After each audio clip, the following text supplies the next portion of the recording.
Arkadaşlar hepinize merhaba. Ramazan Bey ile birlikteyiz. Ramazan, öncelikle hoş geldin. Hoş bulduk. Aynı mekanda fakat bugün farklı bir içerik çekeceğiz seninle. Güzel bir aracım var. Sağ ol abi. Temizliğini sen yapıyorsun. Geçen sefer de yaptığımız gibi, gösterdiğimiz gibi. Evet. Citroen C5 Aircross. Kaç bin kilometredir kullanıyorsun? 10.000 küsür oldu, 11.000'e geldi. Bakım yaptırdın mı? Yok, daha ilk bakıma 15 binde. girecek. 15 binde bir. 15 binde girecek. Önce bir dış tasarımını anlatalım. Ondan sonra sürüşte birlikte olacağız. Sen de tecrübelerini Tabii. bizlerle paylaşırsan çok güzel, çok daha faydalı olacağını düşünüyorum. Videoya başlamadan önce kanala abone olmayı unutmayın diyelim. Aynen, unutmayın. Unutuyorlar, ne yapalım?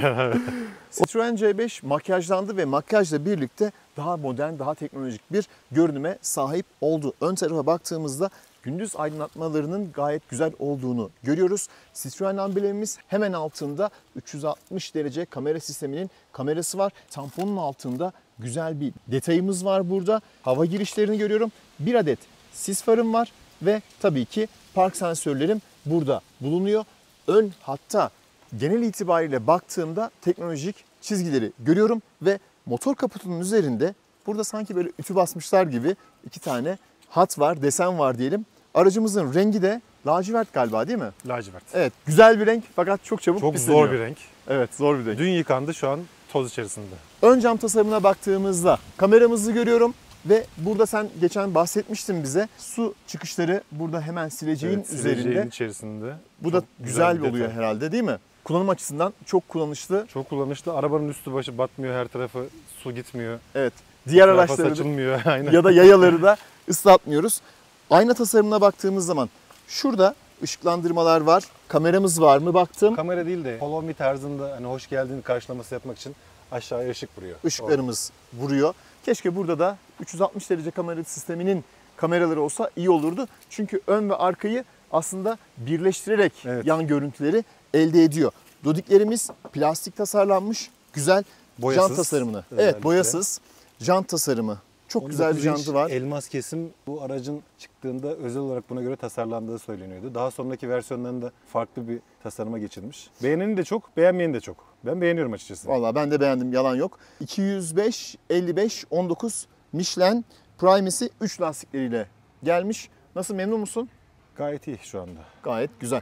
Aracın yan tarafına baktığımızda heybetli, güzel bir yapısı var. Ön camın altında ve üstünde nikelaj parça gelmiş ve arka tarafta biraz daha genişleyerek ben buradayım diyor gerçekten. Güzel bir görüntü burada oluşturmuş. Alt taraflar plastik tasarlanmış ve aşağıya kadar uzanmış. Böylelikle aracın içine geçtiğinizde paçalarınız kirlenmeyecektir. Evet, kesinlikle kirlenmiyor. Ama Önemli, güzel bir özellik. Şöyle bir dezavantajı var bu sefer de onun.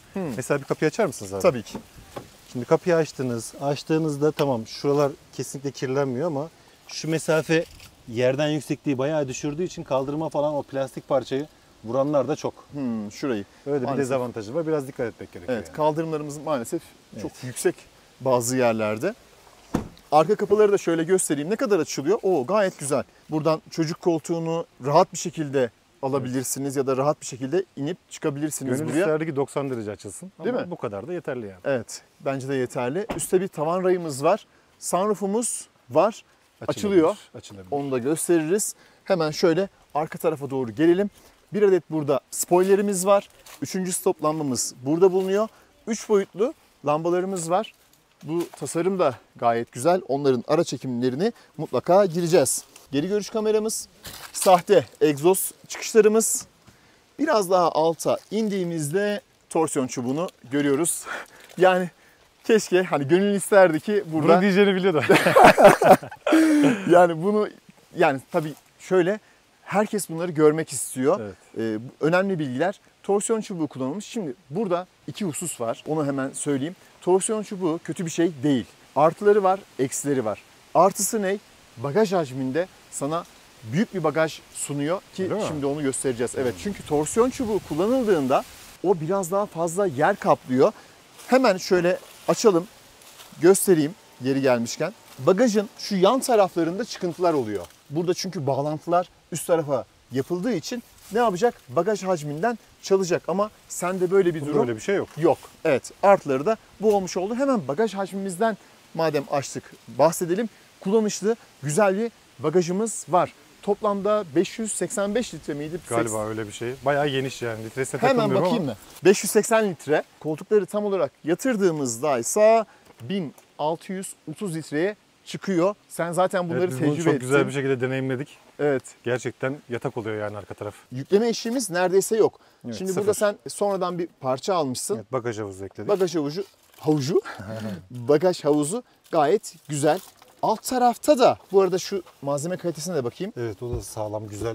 Gayet Bayağı güzel. tok Alt malzeme. tarafta da bir bagajımız var. Evet, alt bagaj alanı. Oo, buraya da mesela değil mi? Sandalyelerini vesaire Aynen. koyabilirsin. Bayağı büyük Bayağı bir yükleme alanı var burada Alanı da. Bayağı geniş. Onun altında da yarım boy Yarım stepne. boy. Geri kalan Güzel. malzemeleri de sıkıştırabiliyorsun. Oy oy oy, etrafı Tabii tabii. çok güzel. Gayet güzel. Gayet yeterli. Burada neyimiz var? Bir tane lambamız var. 12 volt 12 çıkış. volt çıkışımız var. Kancamız var. 1, 2, 3 toplamda 4 tane kancamız var. Başka herhangi bir şey burada göremedim. Ben de göremedim. Evet, Açıkçası ben de ekstra bir şeyi kullanmadım yok. açıkçası Kullanmadın da gayet güzel. Şuradan açabiliriz. hiç. Tabii tabii. Açalım, bunu alalım. Aa bak, bu da 2 parça mı? İki parça. Çekince geliyormuş. Evet, bunda 2 parça. Şunu da Şöyle istersen. aldım. Şunları şöyle çıkarttım. İşte mesela bunları alt zemine koyabilirsin. Evet, koyulabiliyor. Gayet güzel. Ben şimdilik şöyle yere koyacağım. Tabii. Şöyle hemen koltuklarımızı yatıralım. Koltuklarımız bu arada nereden yatıyor? Alttan. Alttan. Şimdi iki şekilde Hah, şurada. şurada o cep şeyler var, bezler, ipler var. Çekince bir böyle çekiliyor, öne doğru yatması. Şöyle kapatalım bunu. Evet. Oo, gayet güzel. O hepsi her biri için ayrı ayrı. Her biri için ayrı ayrı. Bu da çok güzel. Şimdi 1630 litreye eriştik. Zemin de neredeyse düz. Buraya bir yatak oluyor mu? Kesinlikle sığıyor. SUV'ler için tasarlanmış şişme yataklar var. Hatta biz onu yaz boyunca kullandık. Gayet Gayet güzel. rahat bir şekilde. Benim boyum 1.85. Yani şu alan gayet yeterli oluyor. Faydalı alanı ölçtüm ben. 193 santim vesaire gibi bir şey tutuyor şu alanda. Gayet güzel. Diklik ayarımız var. Şu an mesela biraz daha dik. Evet, şu Bagaj an dik hacmini pozisyonda. daha da arttırabiliriz. Evet, şuradan ben çekeyim. Evet, öne doğru, arkaya doğru her birini ayrı ayrı ileriye geriye alabiliyoruz. Mesela abi bu olay şöyle. Geçen büyük bir malzeme taşıdım ben. Ütü masası tarzında bir şey. Evet. Şunu Hemen yatırdım. yatırdın. Bunu yatırdım. Şuradan Üstü şöyle masasını koydun. hiçbir sıkıntı yaşamadım. Tabii. Bizim Öbür gibi türlü olsa evliler sıkıntı. için ütü masası Aynen. daha böyle farklı, ne diyebiliriz? Snowboard malzemesini falan da Yani tabii öyle ki diyebilseydik mesela keşke ama ütü Değil mi? masası diyoruz ne yazık ki. onları da koyabilirsin. Gayet kullanışlı, güzel bir bagajı var. Bagajda sen bir şey söyledin, hemen onu da ekleyeyim. Şurada bir kapağımız var. Kapağı açtık. Şuraya reflektörümüzü Evet. koyabiliyoruz. Onu güzel düşünmüş Fransızlar. Evet, bunu güzel düşünmüş. Nasıl açıyoruz? Ayağımızla açıyoruz. Evet. Ayağımızla kapatabiliyor muyuz? Ayakta da kapatılabiliyor. Yine buradan kapatıp açabiliyoruz. Şu düğme boş bırakılmış. Bu eski makyajsız versiyonda bir fonksiyonu var. Şimdi burada çok ayrıntıya girmeye yok. kapatıp hem kapatıp hem kitleme fonksiyonu mu acaba? Öyle bir şey de yanlış hatırlamıyorsam ona göre tasarlamışlar. Şimdi boş bırakmışlar makyajda. Boş bırakmışlar. Ayağımla şöyle yaptım. Gayet Abi güzel. şöyle bir şey söyleyeyim ben sana. Testi yapacaksın herhalde de. Hiç mesela daha algılamadığını görmedim. Ayağınızı. Evet, hiç. Çok güzel. Yani anahtar sende olsun. Şöyle yap. Çok sensörün herhalde açısını geniş tutmuşlar. Hiç algılamadığını görmedim yani. Çok güzel. Müthiş. İşte bu kullanıcı yayını. Yani. Yani ben bunu mesela şimdi test ediyorum, gösteriyorum ama şu söylediğim bilgi Evet. gerçekten önemli. Bazı araçlarda evet çok güzel özellikler var ama bazen çalışmıyor. Bunu da ben Başımıza diyorum ya, geliyor. şahsen hiç görmedim. Mal benim malım ama benim babamın malı değil sonuçta. Bugün var yarın yok. Kesinlikle. Hiçbir şekilde dediğim gibi aksadığını görmedim. Tabii eksileri de var, onları da söyleyeceğiz yani. Bir test yapalım. Şöyle ayağımı koydum. Ben onu da hiç yapmadım bu arada. Hadi bakalım. Kesin çatırt diyecek. Oo, bu güzel sıkıştırdı. Sıkıştırdı, İyi attı sıkıştırdı. geriye. Burada senin eklemek istediğin bir şey var mı? Mesela bagajla ilgili bir tane dezavantaj var. Şöyle söyleyeyim, bizim gruplarda da, Citroen'in gruplarında da tartışıldı. Makyajsızın da bagaj içeriden açılabiliyordu. Ama makyajlı da ne hikmetse işte emniyet, kaza önleme vesaire gibi bir şeyler söyledilerdi işte gruplarda. Arkadaşlar Avrupa Birliği'nin bilmem ne çerçevesinde bilmem neye dikkat ederek emniyet olsun diye içeriden açılmasını iptal etmişler. İptal etmişler. Ya AVM'ye sadece- girdiğin zaman ne yapıyorsun? Efendim? AVM'ye girdiğin İşte zaman büyük ne yapıyorsun? sıkıntı. Yani araba şöyle bir şey var. Durduk. AVM'ye girerken burada da malum yaşın içinde arıyorlar. Durdum. Durmamla işte adamın şu tuşa basması yeterli olmuyor. Araba diyor ki benim park etmiş hale, yani beni park etmiş gibi değerlendirmen için diyor. Tam söyleyemedim burayı. Yani Şimdi park, araba şunu park diyor. konumuna gelmesi lazım. Benim park ettiğimi anlamam lazım gibi bir şey düşünüyor. P'yi alıyorsunuz. Yok. Arabayı stop ettiriyorsun ya da kapıyı açıyorsunuz. P'deyken anca öyle açmasına izin veriyor. Öbür türlü komut geçersiz diyor. Dıdıt diye bir ses çıkartıyor. Yani onu mesela çoğu kişi de rahatsız. Evet. Ama adamlar özellik ekleyeceğini özellik çıkartmışlar. Bu pek kullanıcı dostu İşte olmamış lafta açıkçası. şeymiş ama emniyet için yapılmışmış. Yolda giderken kaza bela bir şekilde tuşa basılır da kapak açılır falan filan gibi düşünmüşler bagaj kapağı. Anladım. Öyle bir mesela negatifliği var. Evet, bir eksisi o var. Anahtarla Anlatımıma hep başlıyordun. anahtarla başlıyorum. Bugün biraz gerçekten heyecanlıyım. Anahtarı da göstereyim. Güzel bir burada Deri kılıf almıştım. kılıf almışsın. Yeni aldığımda. Aman. Güzel. Yani gerçekten aracına çok önem veren bir insan. Araca yaklaştığımızda kapıları açıyor. Şöyle bir şey var. Onu da mesela bu uzaktan hani erişimle daha doğrusu engelleyerek sistemi sinyalleri kapının kapanmasını ya da açılmasını engelleyen hırsızlık yöntemleri varmış. Evet. Var daha doğrusu. Ona böyle şey olsun diye, önlem olsun diye dokunarak açılmasını tasarlamış arkadaşlar. Dokunmadan açılmıyor. Mesela Güzel. C4X kullandım ben bir süre. Yaklaştığınız zaman açıyordu, uzaklaştığınız zaman kapatıyordu. Ama o ara bir sinyalin arasına yani bir girdi yaparsa birisinin olacak. Sen kilitlendi sanıyorsun. Halbuki seni takip eden adam arabanın içinden geçecek ondan sonra. Ne yazık. Ya böyle bir şey okudum. Aslı varsa ki mantıklı ama bir de. Mantıklı. Öyle O bir zaman şey. ben hemen şöyle bu koltuğu açıyorum. Yan taraftan araca biniyorum. Diz mesafesi, baş mesafesi. Evet, diz mesafesi, baş mesafesi. Boyumuz 1.85, artık herkes bunu biliyordur diye düşünüyorum. Şöyle aldım, koltuğu da geriye alayım. O kafalığı da kaldır abi. Kafalığı da kaldırayım aynen. Bu koltuklar biraz önce dedin yani bagaj hacminin artması için öne alıyorum dik konumda. O konumdayken gerçekten çok rahatsız. Öndeyken. Yok şeydeyken sırtlık dikken. Tabii. Ama mesela böyle yatay yaptığında biraz daha geriye yasladığında gerçekten rahat oluyor. Ben ilk başta bindiğimde arabaya dedim bu arabanın arkası rahatsız olamaz bu kadar. Kafam yere değemez. Evet. Ondan sonra onu keşfettik. Onu keşfedince şimdi buradan görünüyor. 4-5 santim mesafe var Var, kafamızda. var, rahat Bir de var. kocaman açılabilir cam tavan olmasına rağmen yani. Evet. Cam tavanını da gösterelim. Burada perde de var, değil mi? Perde de var elektrikli. Güzel. Şöyle bakıyorum. Açılabilir cam Oo. tavan. Benim kız çok seviyor mesela buraya çıkmayı. Ya şöyle 2 karış göstereyim. Gayet yeterli. Şöyle tek tuşla kapanıyor herhalde. Tek tuşla kapanıyor. Bastım, kapanıyor. Perdeyi de kapatayım. Perde de kapanıyor aynı Perdeyi anda. de gösterelim. Gayet temiz düzgün bir şekilde kapanıyor. Evet, gayet güzel. Hiç gözükmüyor gibi bir şey ya. Yani perde. Evet. Güneş varken bayağı kesiyor. Kesiyor, Gerçekten değil mi? kesiyor yani. Öyle Evet. vaktinin o güneşinde İhtiyaç oluyor. İhtiyaç var. Ben kapatıyorum mecburen içeriği sıcaklamasın diye. Gerçekten de faydalı oluyor. Kesiyor yani. Evet. O zaman seni tekrar arkaya alayım. Tamam. İstersen açayım abi bunu. Olur, Şey açalım olsun, biraz daha içeriye. karanlık olmasın. Bir de malum klasik şu tek kademeli açma var. Evet. Sunroof'u şu şekilde yaparak. Evet. Bunu da Tek genelde kademede sigara böyle. içenler tercih ediyor Aynen. herhalde. Sigaraya karşıyız bu arada. Sigaraya karşıyız. 10 sene içtim ama. Ne güzel, ne mutlu sana bırakmışsın. Buradan da sosyal mesajımızı verelim. Şimdi 1, 2, 3, 4 tane el tutamamız var. Burada bir askılığımız mevcut. Koltuklarımız deri, desenleri güzel. Abi özellikle belirteyim Napa deri. Napa deri, evet. yani. Napa deri. 2 donanım var. Yanlış Evet, hatırlamıyorsam. bu Shine Bolt Shine modeli. Bolt bu. Shine Bolt'ta Napa Napa deri. deri. koltuk. Diğerinde Alcantara Alcantara var. parçalı. Parçalı, Yani evet. Öbürkü diğeri zaten basic olan full kumaş. Full kumaş, evet. Isofix bağlantılarını görüyorum. Herhangi bir kapak vesaire buraya yapmamışlar. Yok, direkt Direkt buraya yerleştiriyorsunuz buraya yerleştir. Şaft tüneli yok. Yok. Değil mi? Aynen, Yani yok, neredeyse biraz. yok. Şöyle geldim. 3 kişi, 3 yetişkin burada seyahat ettiniz mi? Ettik. Nasıl? Uzun yola çıktık. Gayet de rahat ettiler yani. Ben zaten her Değil mi? halükarda önde rahat ediyorum. Ama arkada oturanlar da herhangi bir sıkıntı yaşamadılar. Özellikle kayınvalidem bir önceki aracım sedandı. Evet. Onda mesela uzun yola gittiğimizde o çok darlanırdı. Durdururdu bizi birkaç defa yolda. Ama bunda hiç öyle bir şey yaşamadı yani. Gayet Rahat güzel. etti kadın. Gayet güzel. Burada cepliğimiz var. Burada sen ekstra zaten yapmışsın. Burada da cepliği var. Evet. Değil mi? Aynen. USB Type A var. Evet. Bir girdi yapabilir miyim? Tabii ki. Çok kötü. Ya. Mesela yani illa hani öveceğiz diye bir kaide yok. Tabii. 2 amper bile değil çıkışı. 1 küsür amper. Yani inanılmaz yavaş şarj ediyor. Şarj etmekten ziyade şarj bitmesin. Etmiyor abi Değil aynen. mi? Yani ben onun için özellikle şey aldım. 45 watt çıkışlı Araç şarj adaptörü aldım ön yani. tarafa aldın. Çakmaklıktan. Çakmaktan. Bunları kullanmıyorum yani hiç. Anladım. Burada Koymasalar daha iyiymiş. Ya.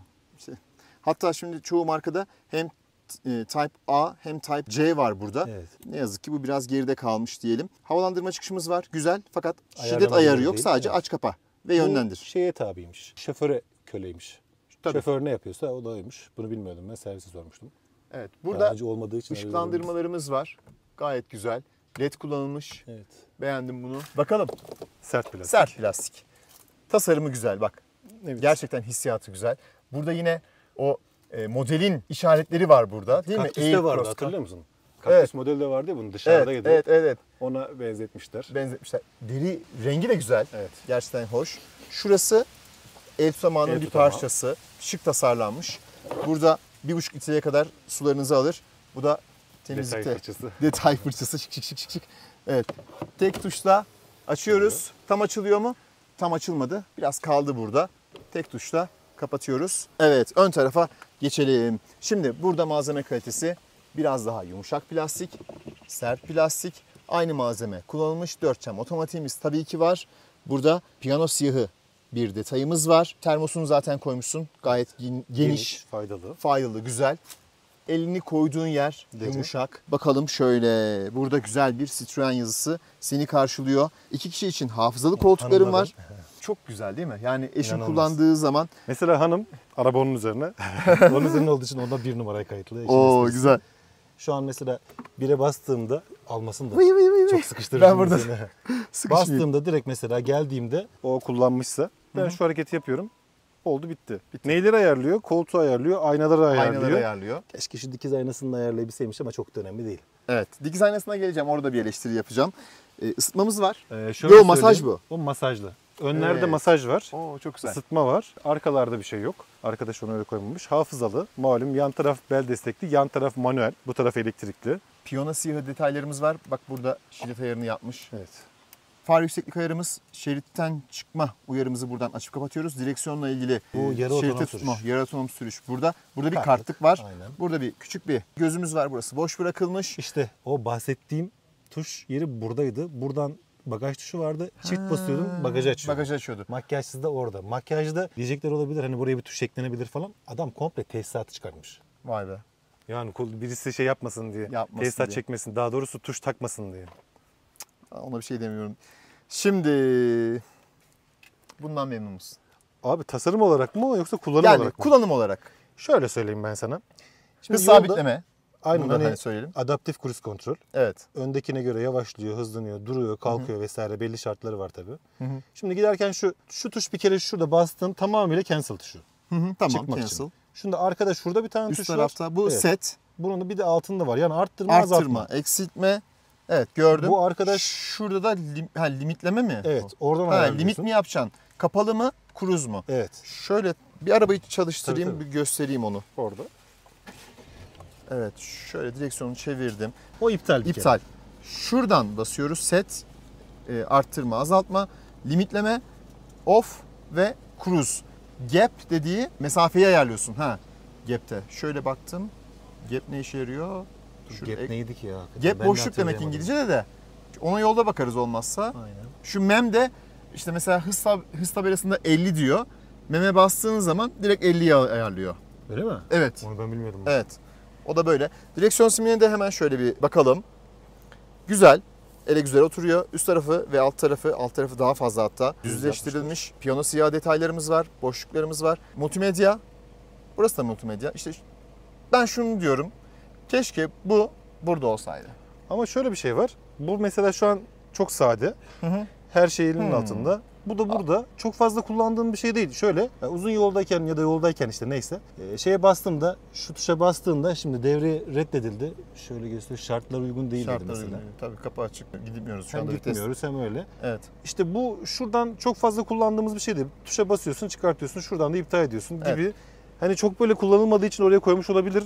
Ben bunu Kullanımda ben bir sıkıntı yaşamadım açıkçası. Evet, ben bunu 2008'de biraz eleştirmiştim. Şöyle bir yorum aldım. İşte abi kullanınca aslında çok rahat diye. Evet, hemen Muhtemelen sol tarafta rahat. tık tık basıyorsunuz. Muhtemelen Orada rahat. Tabii ben de hep buraya alıştığım için onu arıyorum. Güzel bir ışıklandırma var burada. Evet. Körük Evet, kapalı böyle. mı? Yani abi bakar mısın? Bence buranın kapalı olması lazım ya. Orada kupilya falan baksana. Sivri duruyor. Aynen. Yani Hiç dikkatimi çekmedi ama. İşte biz abi yani amacımız kusur bulmak bir yandan ya. Evet. Ama şöyle bir şey var. Şimdi o taraflar dediğiniz gibi kapatsa daha güzel, daha estetik olurmuş. Ama kullanıma hiçbir engeli yok. Yok, Ondan sonra böyle dikkat etmeyen birisi hiç de orayı görmez görmez. aslında. Anca bizim gibi işte kıllar, tüyler Evet. görür. Onun haricinde ekranımız gayet güzel, okunaklı. Malzeme kalitesi, burada Bu daha üst taraf yumuşak güzel bak, bekliyordum aynen. ama deri bekliyordum ben burada. Deri gibi duruyor çünkü. Deri gibi duruyor ama deri değil herhalde Değil. burası. Evet. Şurası yine sert. Burası da sert. Şuralar mı yumuşak? Buralar hafiften yumuşak. Evet, yumuşak. Evet. Yumuşak. Şuralar daha iyi. Evet. Şöyle göstereyim. Buralar biraz daha iyi. Burada deri hatlarımız var. Yeni konsolumuz burada.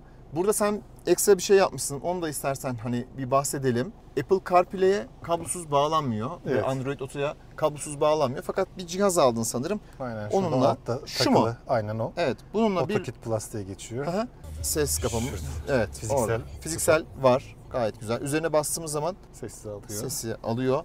Böyle de bir çözüm üretmişsin. Evet, Gayet o güzel. faydalı oluyor açıkçası. Koltuk ısıtmalarımızı buradan ayarlıyoruz. Menülere buradan geçiyorsun. Medyaya buradan geçiyorsun. Kendi navigasyonu var aracın. Bu Shine Bolt pakette var yani. Evet, Shine Bolt'ta var. Diğerlerinde yok. Evet, araç menüsüne buradan giriyoruz. Şuradan diğer, evet, Apple CarPlay ve Android'i buradan kumanda ediyoruz. Hemen şöyle göstereyim, senin telefonunu da alayım. Burada bir kablosuz şarj ünitemiz var. USB Çok yavaş. Type yine A. Evet. O da A. Aynen 2 tane. Yalnız o gri olan güncelleştirme yaparken kullanıyorsunuz diye bir ayrıntı vereyim. Ya aslında ikisi de kullanılıyor da güncelleştirme için sol taraftakini takılmasını şart koşuyor araba. Neyin güncelleştirmesini yapıyoruz? Arabanın komple güncelleştirmesi, beyin güncelleştirmesi. Mesela şu an dokunmatik ekranın güncelleştirmesi geldi. Buradan sen kendin mi Evet, yapıyorsun? flash diske Ha. kendi Citroen'in uygulaması var. Oradan. Arabanın şasi numarasına göre güncelleme veriyor. Yani hepsine bir anda iPhone'lar gibi vesaire böyle bir güncelleme gelmiyor. Bu şu işte belli şasi numaralarına güncellemeyi peyderpey dağıtıyor böyle. Gayet güzel. Oradan yüklüyorsunuz. Yalnız kötü tarafını söyleyeyim. Söyle. Böyle yarım saat boyunca araba çalışır olacak. Yani ben kapattım işte sadece kontak açık yükle dediğinizde yüklemiyor. Şuradaki tutuşlar Fiziksel tuş. fiziksel. Gayet güzel. Gayet hoş. Arka cam rezistansımız.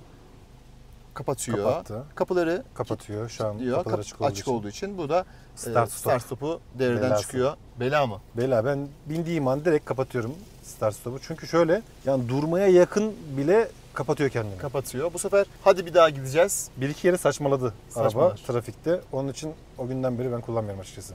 Çok böyle uzun süre kalacağım bildiğim ışıklar oluyor yani bazen denk geliyoruz ya. Öyle ışıklara gelmeden önce hemen açıyorum. Elim alıştı zaten. Hemen açıyorum. Orada 1,5 dakika 2 dakika beklediğim ışıklar alıyor. Oralarda kullanıyorum yalan yok. Emisyon oranlarını düşürmek için yapılan bir teknoloji. Evet. Böyle yakıta da böyle çok böyle aman aman artısı yok. Vites seçicimiz zaten tanıdığımız PSA grubundan. Buradaki malzeme kalitesi bu arada gayet güzel. Konsol güzel. Sürüş modlarını seçiyoruz. Ondan hemen bahsedelim. Spor modumuz var. Normal, Eco, kum, çamur ve kar modumuz var. Mod olarak da doldurmuşlar. Doldurmuşlar daha diğerlerini kullanmaya fırsat bulamadık. Nasip olmadı. Evet. Yokuş iniş desteğimiz var. Evet. Çalıştırma tuşumuz da gayet hoş tasarlanmış. Burada yine bir malzemeliğimiz var. Görmüş olduğunuz gibi termosluğumuz var. Kelebek açılır diyeceğimiz bir doldurmuş burayı. Doldurmuş. Boş. Benim kızım malzemeleri falan. Evet. Alt tarafta da burada Bir bayağı göz derin. var. Onu Bayağı açayım. derin. Burası soğutmalı ayrıyetten. O önemli. Onu soracaktım. Uzun yolda gerçekten çok iyi işe yarıyor. Değil mi? Böyle şu Şuraya bölgeye kadar geliyor. Evet. Buraya kadar geliyor. At 1,5 atabildiğine litreyi kadar. falan rahat Kesinlikle. alır. Şimdi Şu orijinalinde yok. Dışarıdan sonradan alınma. evet, sonradan alınma gayet güzel. Şimdi burada eleştirim şu olacak. Sence ne olacak? Ne olacak? Çerçevesiz olabilir miydi? Olabilirdi. Değil mi? Eski tasarım herhalde değil mi? Evet, biraz daha eski tasarım. Ama abi şöyle düşün. Tasarımı Fiyat. tabii şey yaptım da yok orada değilim ben. Şimdi bu tamam tasarımsal olarak belki sıkıntılı olabilir. Hani eski kalmış olabilir falan ama işlevi gerçekten çok güzel. Yani direkt bu kendinden kararan dikiz aynası malum. Arkadan gelenin o uzunlarını, dengesiz farların işte o gözümüze olan rahatsız edici etkisini falan direkt iptal ediyor. Ben açıkçası tasarımına falan çok takılmadım. Neden? Ben eski aracımda işte bu yoktu. Normal ayna vardı. Onun mesela eksikliğini çok hissettim. Hatta taktıracaktım. Bayağı böyle bir uçuk bir fiyat vermişti servis. Kalmıştı öyle. Onun için ben açıkçası çok takılmıyorum yani şu anda. Anladım. Yeter güzel çalışsın. Yeter ki güzel çalışsın. Şöyle açtık. Güzel 2 tane ışıklandırmamız var. Evet, burada Orada. aynı şekilde ama şu an bunun bir problemi var. Bu çalışmıyor. Onu Arızandı mı? yaptıracağım aynen. Lambaları patlak herhalde. LED ışıklarımız. Bunun Hoş. bir de şeyde akşamleyin de yeterli yani aydınlatması. Bu bölgeyi falan gayet iyi aydınlatıyor. Evet. Küçük ama Güzel. etkili.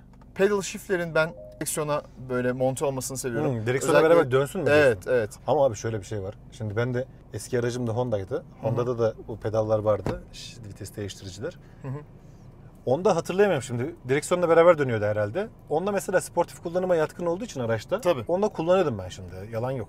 Ama bunu daha nasıl söyleyeyim sana, bir iki kere işte o gidiyor mu acaba denemek için yaptım. Onun haricinde hiç kullanmadım. Yani. Evet. Sportif sürüş için ben seviyorum ya. Ben tık tık tık böyle oynamayı, özellikle vites düşürmeyi çok seviyorum. Ama işte sen de yarın böyle bir araba aldığında Aile arabası. yapmayacağını sana ben garanti ederim. Tamam. Ya da çok böyle 40 yılın başında yaparsın. Evet. O yüzden ben galiba böyle yere yakın arabalarda devam edeceğim gibi duruyor ya. O zaman ne yapalım? Ha bak, burada güzel ışıklandırması da varmış. Evet, bu geceliğini çok güzel aydınlatıyor. Çok güzel. Buralara en azından güzel bir ambiyans yaratıyor. Ama şöyle bir eksikliği var. Keşke işte şuradan şöyle gelme. Bir ambiyans modu aydınlatması olsaydı. O Megane'larda olduğu değil gibi. mi? Bizim Onun haricinde gruplarda gayet arkadaşlar kendileri manuel olarak yaptırıyorlar sağdaki soldaki. Hı hı. İşte elektrikçilere, aksesuarcılara. Ha, ben elletme taraftarı değilim çok fazla. Ben de orijinalliğini hiçbir zaman için bozmak istemem hiçbir aracın. Şunu bir ekstra olarak göstereyim. Evet. Hale Hanım sağ olsun, Antalya, Antoto, Citroen bayisi, danışmanı, satış danışmanı. Kendisi bu aracı almamızda bize çok yardımcı oldu. Teşekkür ederim tekrardan kendisine, Hale Hanım buradan. Artı Merve Hanım, size de çok teşekkürler. Sizi unutmuştum geçen sefer.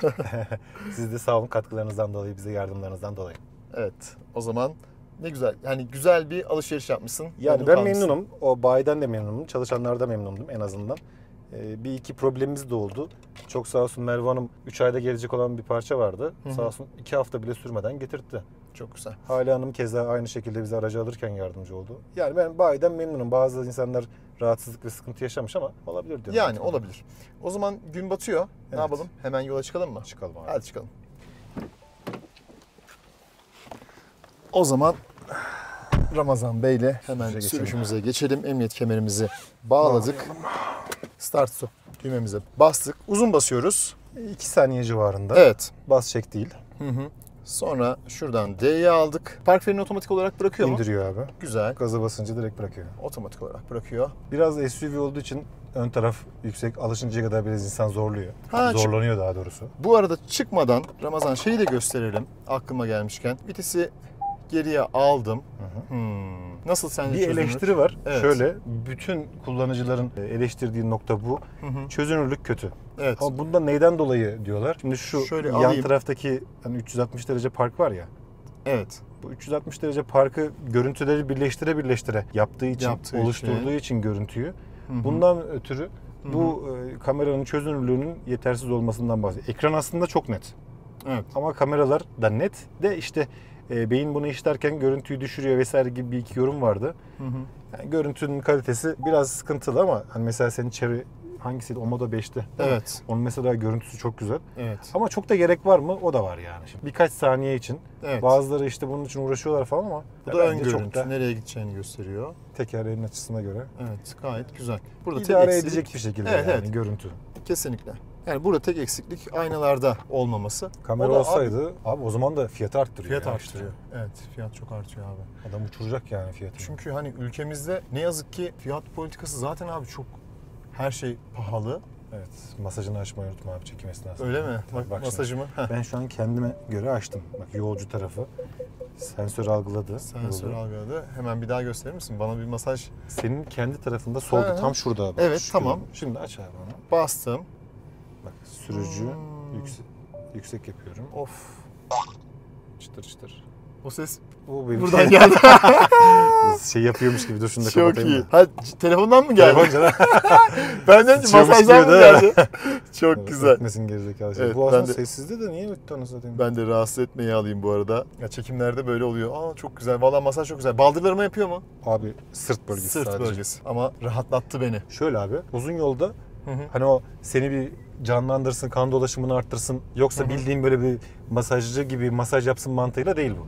Seni böyle bir dinlenmeni sağlıyor gerçekten. Bir vücudunu bir hareketlendiriyor falan. İşe yarıyor. Yani. Evet, Ben mutlaka. açıyorum. Biner bilmez açıyorum yolda. Gayet güzel. Şimdi normalde biliyorsun buradan gelmiyorum ama buradan gelmemin bir sebebi var. Çünkü yokuş iniş desteği var aracında. Bak ben onu daha hiç kullanmadım ha. işte bugün Aldığımdan kullanacağız. beri hiç kullanmadım. Peki seyir halinde el frenini çektin mi? Onu da çekmedim. Şimdi ona diyorlar ki ya işte elinde kalır vesaire, bu bir özellik yani Var mı bunda da o özellik? bilmiyorum. Bence çekelim mi? Bak Yani şöyle sana kalır, eline ihale giderken sana kalır. çekeriz. Tamam ya, ihale bana kalır. Sıkıntı yok. Bu arada kötü bir zeminden geçiyoruz. Trim sesi yok. Senin Evet. tecrübelerin ne? şöyle, şu mesela emniyet kemerlerinin olduğu yerlerden böyle ilk aldığım zamanlarda geliyordu. Hı hı. İçinde büyük ihtimalle ya bir boşluk var ya da işte plastik aksam tam oturmamış yerine. Hı hı. Onlar zamanla açıkçası geçti yani. Hı hı. Mesela şu, görüyor musun? Şu serbest. Biraz daha serbest yani şu alt tarafları. Yolda gidiyoruz böyle uzun yolda. Aman abi. Durdu bize, sonra tekrar geldi. Yolda gidiyoruz. Ben burada oturuyorum. Hanım kullanıyor arabayı. Böyle bir tıkır tıkır böyle bozuk yol, stabilize yoldayız. Tıkır tıkır bir ses geliyor, tamam mı? Ya şu bölgeden geliyor. Bu bölgeden gelince insan ister istemez şey yapıyor. Tedirgin oldu. Ya bu ne ya?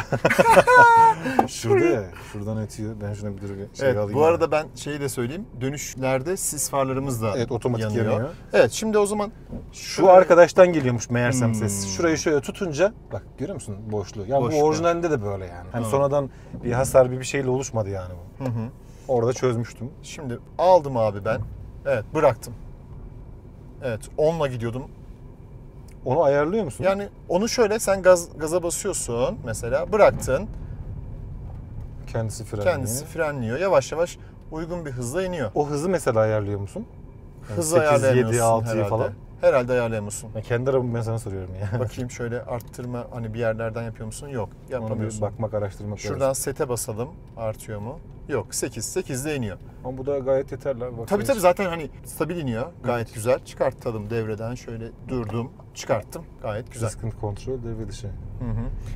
Şurada şeyden bahsetmiştin. Emniyet kemeri, Emniyet uyarı kemerlerinden. ikazı. Emniyet kemerlerimizi biz taktığımızda sıkıntı yok. Arkada çocuk taktı, Evet, çıkarttı. çıkarttıdan ötmeye başlıyor. Eğer takmazsa hiç, ya ben öyle deneyimledim. Hiç takmazsa ötmüyor. Orada gösteriyor işte 3 tane nokta olduğunu. Ama geçen işte çocuk benim takmıştı. Yani hep taktırıyorum. Bir şekilde bir şeyden ötürü, bir sebepten ötürü çıkarttı. Çıkarttıktan sonra yeri takana kadar aynı ön taraf gibi ikaz verdi yani sürekli. Tak tak tak diye. Evet. Start stop açık kapatacaksan. Start ya stop da kalsın. sen- Bir bakalım ne yapacak. Tamam. Şehir içinden geçerken ondan sonra kapatırız. Şurada çukurlar var. Oradan geçerken. Evet. Gelirken de konuştuk seninle. Evet. Amortisör gerçekten konfor odaklı. 19 inç lastik olmasına rağmen Evet. ondan sonra araba yani gerçekten çok rahat. Uçanalı konseptiyle zaten tasarlanmıştı. Daha doğrusu piyasaya sunulmuştu bu, biliyorsun abi. Gayet konforlu. Yol tutuşunda bir sıkıntı Yol yaşadın mı? tutuşu, şimdi ben sedan arabadan uzun yıllar sedan arabadan sonra ilk kez böyle bir SUV kullandığımda çok tedirgin oldum, açık konuşmak gerekirse. Çünkü karakteristiğini daha bilmiyorum. Arabaya yabancıyım. Bu SUV sürüş dinamiklerine yabancıyım. Ondan dolayı ilk başlarda birazcık açık konuşmak gerekirse bayağı bir beni tedirgin etti. Ama yavaş yavaş böyle tuttuğunu hissediyorum yani. Tabii bir yere kadar tutar bu da. Sonuçta Tabii. yerden yüksek araba. Şimdiye kadar da mesela ben zorlayıcı bir şey yapmadım ama hiç ESP'nin de devreye girdiğinde görmedim açıkçası. Görmedim. Gayet güzel. Demek ki çok da fazla zorlamıyorsun. Aynen. Ben olsam kesinlikle sokardım. İşte diyorum ya, tabii. böyle yatıyor araba. Yatıyor ama bir yere kadar yatıyor. Bir yere Bir kadar. yerden sonra yatmıyor ama o tedirgin ediyor adamı. Ya beni tedirgin ediyor. Belki alışacağım ya da ikinci, üçüncü SUV'm olsa sağ serbest çıkabiliriz abi. Buna alışık olsam belki ben de o şekilde kullanırım ama şu an açıkçası yemiyor yani beni. Torpido gözünden de bahsedelim. Evet. Ben Soğutmalı oraya bir torpido ara gözümüz çekim var. yaptım. Evet, soğutma özelliğimiz var. Bu çok güzel. Soğutma. Kullanış olarak Ama kim eleş- tasarladıysa herhalde öylesine tasarlamış. Arkadaşlar da, gruptaki arkadaşlar da çok bundan şikayetçi. Yani bir torpido nasıl tasarlanmaz örneğini bize göster deseler bunun torpido gözünü gösterirsin diye konuşuluyordu hatta. en azından ışıklandırması var, soğutması var. Evet. Gayet yeterli. Lastiğimiz 205 55, 19. yanağı. Hı hı. Bir önceki kasalarda, Makyajsızında- daha doğrusu makyajsızında, Yanlış hatırlamıyorsam 235 olması lazım. evet, ya da 225 de Evet, olabilir. ikisinden birisi de şimdi tam hatırlamıyorum. Biraz daha geniş, bunda biraz daha daraltmışlar. Arkadan baktığında hatta bir arkadaş bisiklet tekerleği gibi diye bir yorumu olmuştu. O da haklı yani. evet. Bak şuradan geçerken araç gerçekten o Pıs pıs efekti, yemiyor. pıs pıs veriyor. Onu kesinlikle Otobüs hissediyorum. gibi ya, bildiğin o 403'ler vardı ya, hani 304 Evet. 400. Onlar gibi ya, Aha. böyle manevra yaparken falan böyle yaylanıyor, bir şeyler yapıyor. Evet, şurada mesela bak, ben sürekli kullandığım yol burası benim. Buradaki kasisten şöyle hiç fren yapmadan devam edeceğim. Öndeki abimiz de müsaade ederse. Evet. Evet, yumuş geçiyor. Evet, yani gerçekten iyi, darbeleri iyi sönümlüyor amortisörleri. Yaylanma, böyle araba gövdesi de bir yunuslama hareketi yapıyor. Havalı süspansiyon, çift kademeli bir şeyler diyordu bunun süspansiyon sistemi için de, şimdi hatırlamıyorum açık konuşmak gerekirse, ama gerçekten konfor odaklı yani. Ben Eko'yu aldım. Şu an şehir içerisinde olacağımız için. Eco modda evet, gaz tepkileri ekonomik, Evet. direksiyon yumuşak, daha da yumuşadı sanki. Yumuşadı mı? Hiç ben kullanmadığım için Öyle. dikkat etmedim. Öyle hissettim. Direksiyonu zaten yumuşak, tüy gibi. Değil mi? Elektromekanik miydi? Elektrohidrolik miydi? Neydi öyle bir evet. şeydi? Elektrik destekli hidrolik direksiyon. Burada çok tehlikeli. Evet. Kör nokta uyarı sistemimiz var. Çok güzel çalışıyor Evet, gayet orada. de güzel çalışıyor. Hemen yandı, uyardı. Bu arada fren pedalı biraz Yukarıda. alışmak lazım değil mi? Evet. Yani Sana şu an nasıl geliyor? Dokunur dokunmaz. Dokunur fren yapıyormuş dokunmaz, gibi. evet. Yukarıda değil mi? Evet. Ramazan benim arabayı bir kullan var ya, yani fren yapmıyor dersin. Evet. Bayağı bir şey yapıyor musun? Bayağı basmam Sonuna gerekiyor. kadar. Sevmediğim bir özellik. Bunda gayet güzel. Şey olduğu için olabilir mi? Yeni daha şeyler falan hep yeni ya. Balataları falan yeni ya. Aslında karakteristiği öyle, Öyle biliyor mi? musun? Evet. Gerçekten karakteristiği o şekilde. Yukarıda oluyor. kavrayacak şekilde tasarlanmış o zaman. Evet, o şekilde tasarlanmış. Kliması müthiş. Kliması güzel. Müthiş. Yani İzmir sıcağında arkadaşlardan bir tanesi demişti. Bu İzmir sıcağında yetmiyor falan dedi. Biz Antalya'dayız. Ben Isparta'dayız ama malum Antalya Gidip sürekli geliyoruz. yol yapıyoruz Antalya'ya. Orada ben hiç şey yapmadım. Bu klima yetersiz falan. Hatta hanım işte çift bölgeli malum. O kendisininkini bayağı bir yükseltiyor. Ona rağmen arabanın içi yeterli seviyede soğuyor. Gayet Klimasına laf yok yani. Fren yaptığımda hemen otomatik olarak vites düşürüyor. Evet. Gayet güzel. 8 ileri zaten vitesi.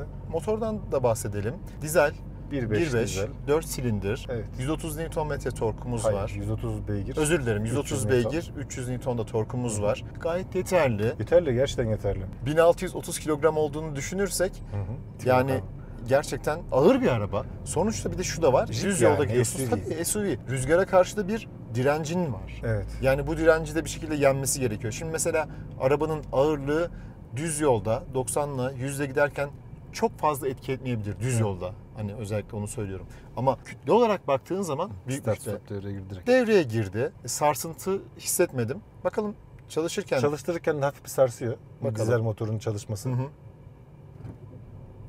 Bu normal. Normal mi? Normal. Ya benim daha önce hiç dizel arabam olmadı. Hı hı. Hiç start stop arabam da olmadı. Ben hani normal mi, anormal mi falan bazı şeyleri, yani çoğu şeyi kıyaslayamıyorum. Normal. Onun için de mesela soruyorum yani Kesinlikle ondan. normal. Arabasını bilmiyor musun? İşte arabanı bilmiyor musun falan diye yorum yapmayın arkadaşlar yani. Gerçekten bilmiyorum arabayı. Daha yeni aldık çünkü. Bir sene olmadı. Hayırlı Çok da olsun kullanamıyoruz. Hanım kullanıyor malum. Evet. Gayet güzel. Yani motor anlamında bence iyi.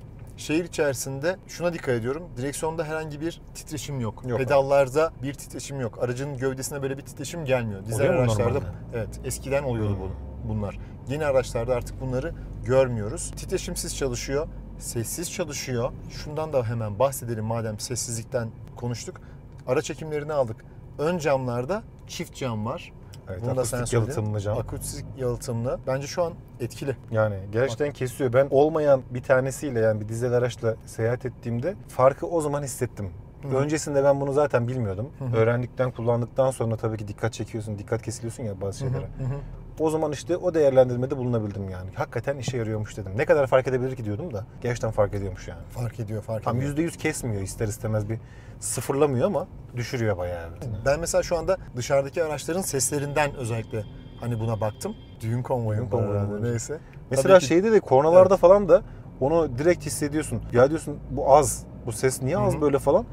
Şey yapınca mesela bu korna kendi kornasını Evet. da az duyuyorsun. Ya Evet, dedim bunun evet, kornası evet, bu kadar az mı çalıyor falan. Halbuki bildiğin havalı korna gibi korna var.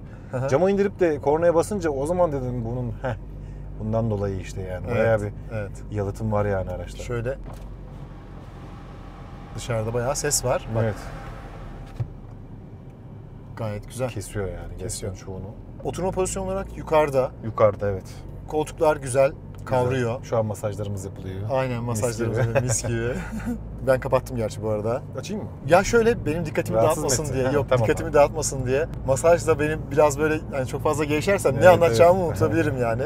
Bu Shine Bolt donanımına özeldi zaten. Hafızalı, elektrikli, masajlı, ısıtmalı, napa derili koltuklar. Çok şey söyledim ya. Bayağı güzel. Güzel bilgilendirmeler. Ama Citroen'de de şöyle bir politika var. Değişik. Hı hı. Ben Citroen dünyasına işte malum bu araçta katıldım. Hı hı. Diğer arkadaşların tabii söylediklerinden öğreniyoruz. Aynı dönemde çıkan, aynı donanımdaki arabalarda bile serilerinde farklılık olabiliyor diyor. Mesela bu gelen partide bu özellik var. Hı hı. Öbür partide bu yok, bu var. Oluyor.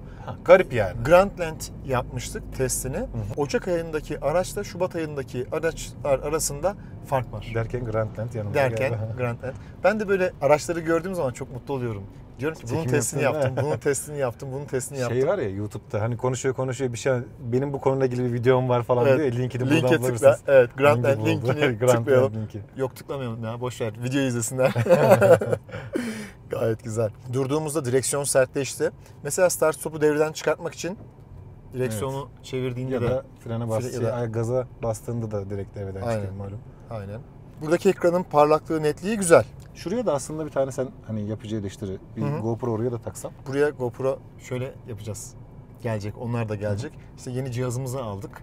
Masraflarımız çok. Evet. Şu an YouTube gelirleri... İzleyin arkadaşlar, izleyin Ya de. şöyle bir adam bir sıkıntı şeyler var. alsın. Aynen. Ramazan, hani sana söyleyeyim. Son 28 günde anlık olarak sana söyleyeyim.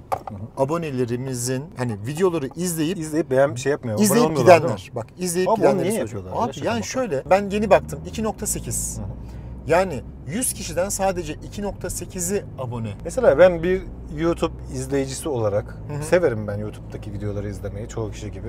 Şimdi birisinin örnek veriyorum ben seni tanımıyor olayım. Bu Evet. videoyu izlemiş olayım. İzledikten sonra onu kapatmıyorum ben. Adam gerçekten düzgün bir şey yaptıysa, ben de bunu beğendiysem abone de oluyorum yani. Ama Evet. şöyle bir şey var, bana da hitap etmesi gerekiyor Tabii. içeriklerinin. Kesinlikle. Ve mesela video paylaşımlarına bakıyorum. Ayda yılda bir video mu atmış bu adam? Hı hı. Yoksa işte böyle gayet düzgün bir şekilde mi? Onlar da mesela etkili oluyor. Benim açımdan en azından abonelik esnasında. Ama dediğim gibi yani izliyorsan, beğeniyorsan ona abone ol. Hadi yorum yapma, bir şey yapma belki ama o abone ol da adama faydası olsun yani. Kesinlikle. Adaptif hız sabitlemeyi açtım. Kırmızı ışıktayız. Hiçbir şeye basmıyorum. Hiçbir şeye Duruluyor basmıyorum. mu bakalım. Duruyor mu bakalım? Evet. Güzel bir şekilde durdu. İşte bu. İşte. Birisi şey demişti bununla ilgili. Start stop'la devreye girdi. Evet. Durduğun zaman ya da öndekine göre kendi hızını ayarladığında arkadaki fren lambalarını yakıyor mu diye sormuştu birisi. Yakıyor. Ben onu bilmiyordum. Yakıyor. Sonradan baktım işte bir şekilde onu Hı hı. test ettim. Fren lambaları normal sen fren yapıyormuşsun gibi yakıyor. Yakıyor. Zaten bunlar Yakmaması mantıksız olur. mantıksız olur tabii ki. Yani Araba bu kadar, yavaşlıyor. bu kadar özelliği yapıp değil mi? Arkadaki ışığı yakmaması mümkün değil. Evet. Gaza bastım, çektim. Ayarladığın hıza doğru Ayarladığın kendisini hıza ayarlıyor. doğru Hızlandırıyor. gidiyor. Gece çekimlerinde o arkadaki ışıkları görüyorum. Hı hı. Yani. Ben de oradan herhalde yanlış hatırlamıyorsam fark ettim hani yakıp Hı hı. yakmadığını diye hatırlıyorum da. Şimdi line assist'im var. Evet. Açtım. Onun da şeyi var. O zaten otomatik olarak açık abi. Bak şu Ha, an şu an ekranda kapattım ben, hani özür. varsayılanı açık. Evet. O ekranda gördüğünden kapalı anlamına geliyor. Direksiyon da hazır. Şu anda Bıraktım. mesela yarı otonom sürüş 15 Hı hı. saniye boyunca sana ikaz vermeden Hı hı. kendisi arabayı şeridi gördüğü sürece şurada malum kamera var ya. Evet. Önde radar var. Öndekiyle Hı hı. mesafeyi ayarlıyor. Yukarıda kamera var. Şeritleri ortalamak için arkadaş kendisini ona göre ayarlıyor şu Ayarlıyor. donanımlarla. Şimdi ne diyecektim ya unuttum. Sistem güzel çalışıyor ama. Onu diyeceğim. Belli şartları var. İşte şeyinde yazıyor. Bir uygulaması var telefonun içerisinde malum. Hı hı. Arkadaş onda hiç kimseye bir şey danışmadan arabayla ilgili neredeyse en ufak ayrıntıyı öğrenebileceğin şekilde yapmış. Yani Fransız bunu güzel yapmış. Tabii biz okuyup bakma alışkanlığımız çok olmadığı için hep birine sorarız. İnternette adam orada yazmış. Bu işte şerit takip, şerit ortalama asistanı mı diyelim artık ne diyeyim ona. Bu nasıl çalışıyor? Bunu devreden çıkıyor. Şurada işte mesela bende oluyor mu? Olmuyor. Sen çıkartır mısın abi emniyet kemerini? Hemen çıkartayım. Onu göstereceğim. En çok sorulan sorulardan bir tanesi. Hı hı. Yine olmuyor. Herhalde ilk başta oluyor. Emniyet kemerini takmadığında ya da giderken de ikaz çıkabilir. Bir tane sarı bir ikaz var işte böyle Evet. tutuyormuş gibi iki tane fren kampanası gibi eski. Hı hı. Bu ne işe yarıyor diyor. Ya yazıyor işte şeyde uygulamasında. Bir açsan baksan ya da kitapçığı var. Adam sana ilk başta şeyle veriyor. USB ile veriyor. Flash Hı hı, bellekle. hı hı. Orada hepsi yazıyor da tabii kimsenin umrunda olmadığı için bakmak Evet. etmek onlara. Araçların aslında çok güzel özellikleri var ama bizde o özellik yok. Okuma Yani o alışkanlığımız alışkanlık yok.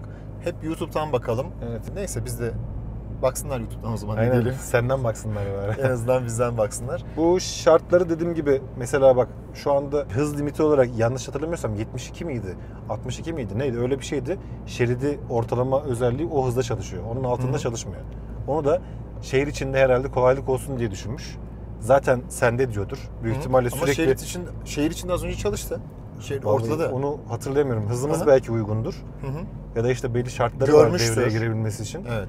Mesela şeyde kadranlar var şu an şu ekranda. Hı hı. O kadranların istiyorsan soldaki tuş var ya, tambur var ya bir tane abi. Şu. Heh, onu bak mesela yukarı aşağı yap. Evet, sürüş. Şimdi göreceksin bak. Kadranlar değişecek. Çok güzel. Mesela burada şu Hı hı. an o şeyi açar mısın? Set Sabitleme edeyim. var ya. Sat. Evet. Bak şeritleri gördüğünü Gördüm. gösteriyor. Evet, bıraktım. Sağlı sollu. Onlar zaten kaybolduğu an devreden çıkıyor. Evet. Sonra şurada direksiyon sembolü var ya, yeşil. O da şu anda yarı otonom sürüşün aktif olduğunu gösteriyor. Hız limiti zaten, hız sınırı senin ayarladığın. Bak şu an 15 saniyede bir dokunman gerekiyor. Eğer dokunmazsan 30. saniyede bir ikaz daha çıkıyor sarı.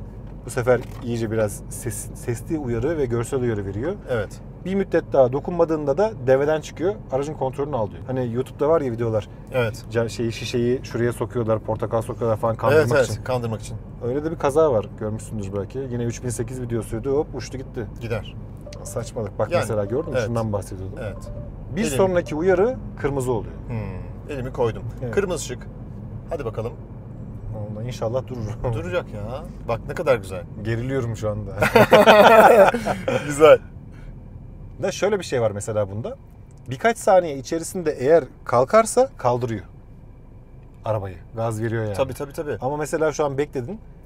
Senin kaldırman gerekiyor. Evet. Tamamen durdu. Durdu. Evet. Belli bir süre geçtikten sonra gaza Kontrolü basmanı sana istiyor. veriyor. Gazla Evet. beni hareket ettirdi. O sonra zaten kendisinde olay. Evet. Bu İstanbul'da çok iyi bir şey Ramazan. İşte burada malum Isparta'da yaşıyoruz. Çok lazım Evet. mı Burada değil. hani Ama tabii takipçiler İstanbul. görsün diye ben Evet. özellikle bu özelliklerini açıyorum. Bu arada sana da çok teşekkür ederim. Ramazan'ın da benim kanalımla ilgili çok güzel yapıcı eleştirileri var. Eleştiriye açığım. Eksiklerimi, yanlışlarımı düzeltmende Aynen abi. yani O gerçekten yapıcı eleştiri. Evet. İşte biz izliyoruz malum. Sevdiğimiz bir abimizsin. Bizim keyifli bir şekilde izleme keyfimizi de daha doğrusu arttırabilecek önerilerimizde bulunuyoruz. Önerilerde bulunuyoruz. Yoksa hani ukalalık yok, bir şey yok. Estağfurullah tabii. Sen Güzel. şu anda Eco modda mısın? Ben şu anda normali aldım. Normal. Evet. Bak bir sportif falan dene istiyorsan. Onları da deneyeyim. Eco modda gerçekten eco olduğunu hissediyorsun. Evet. Normal modda Normal getiriyor. sen zaten de hep yani. böyle kullanıyorsun zaten. Evet, standart yani o zaten. Evet. Varsayılan olarak normal mod. Evet. Sporu aldım. Direksiyon biraz daha sert. Şu an sporda mı? Bakıyorum spor. Evet. Spor ve daha sert. Direksiyonun sertleştiğini falan ben dikkat Sertleşti. etmedim açıkçası hiç. Evet. Direksiyon biraz daha sert Ramazan. Mesela o Kontrolünde. şerit takip asistanı mı diyeyim artık ona? Hı. Şerit takip asistanı değil mi onun için? Şerit, adı. evet, şeritte kalma asistanı. Öyle mi? Tamam. Yani çünkü Line şeridi assist ortaya... miydi o? Lane assist Şimdi miydi? Neydi o? şerit takip sistemi var. Şeridin içine sokuyor. Bundaki Ama bundaki ortalıyor. Evet. Yani içeride dur demiyor. Direkt Evet. bildiğin ortalayarak Bu seni şeritte götürüyor. kalma asistanı. Evet. Şimdi o asistan devredeyken, varsayılanı devrede zaten. Hı hı. Mesela sen şeridi terk edeceğin zaman sinyal vermezsen direnç gösteriyor. Tabii gösteriyor. Biraz daha işte sen bırak kontrol bende diyorsun. Orada mesela tamam diyor, senin olsun diyor. Sinyal verirsen hiçbir direnç göstermeden direkt geçebiliyorsun Evet. malum. Zaten şerit değiştirirken Sinyal vermemiz Sinyal gerekiyor. vermemiz ne olur lazım. şu sinyali verin yani. Allah'ım ya Rabbim ya. Ve ne olur sol şeridi işgal etmeyin gereksiz arkadaşlar. yere. Yani biz çok uzun yollar yapıyoruz. Sen de yapıyorsun. Evet. 80'le 90'la sol şeritte selektör yapıyorum. Yapmak istemiyorum ama yapmak zorunda kalıyorum ne yazık ki. Bak şimdi şunun gidişe bak ya. Değil mi? Bu bir direkt bak Bak, Allah'ım hadi vursana bak, ne bak, olur bak. ne olur ne olur vur ya. Şunu keşke ön kameranın da açık olsaydı da çekebilseydin. Ya. Ya açık zaten şimdi onu çekiyor mu aldı. onu? Tabii aldı ikisi de. Tabii. Abi yani işte bunun yeri bu değil ya. Yani bak ben mesela Kendince o bir şeyler yapıyor da. yapıyor da işte bazen diyorsun ya keşke kaldırma vursun da canı yansın diyorsun yani. Orada gerçekten. klima beni üşüttü biraz. Evet, dereceyi beni de yükselteyim üşüttü. istersen. Klimamız çift bölgeli.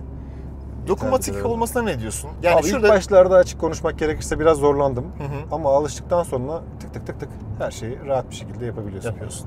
Zaten çoğu acil ihtiyacın olabilecek fiziksel tuşlar altta. Altta. Bunlar konfor odaklı olduğu için Hı hı. bunları zaten rahatça basıyorsun. Güzel yani. O zaman bize güzel bir şarkı açar mısın? Şöyle 3 tuş yaptığın zaman, Hı hı. daha doğrusu 3 Üç parmakla parmak aynı yaptığın anda zaman- bastığın zaman aracın menüsüne giriyor. Menüsüne giriyor. Şurada da şu hareketi, pardon, şöyle göstereyim. Direkt müzik navigasyon. Şuradakileri hı. sana adam bu şekilde de kısa yol yapmış. Gayet güzel. Bu mu son ses? Ayrılık emirini yazdı bu bize. Evet.